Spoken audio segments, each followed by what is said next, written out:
বার্ষিক 4.5% সরল সুদে কত টাকা বিনিয়োগ করলে 4 বছরে তা 826 টাকা হবে? এটা হচ্ছে সুদাসুলের অঙ্ক। সুদাসুল মানে হচ্ছে মূলধন অবলিক বিনিয়োগ।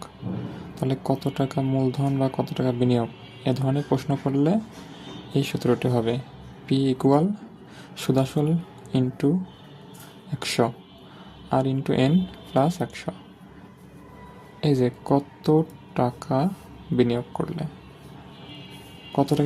বা কত টাকা মূলধন, এগুলো চাইলে এই সূত্রটি হবে। তাহলে সুদাসুল কত? 826 ইন্টু 100 ডিভাইড বাই আর হচ্ছে কত? 4.5 ইন্টু N কত? N 4 যোগ 100।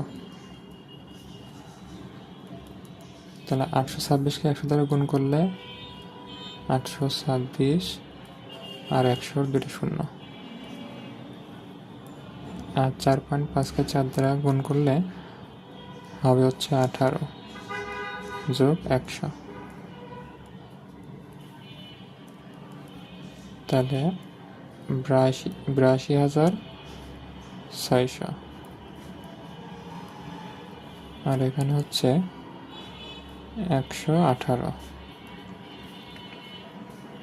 তাহলে 118 দিয়ে 826-এ কাটলে 7, আর এই দুটো শূন্য,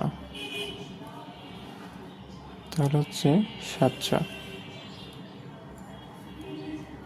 এটা উত্তর।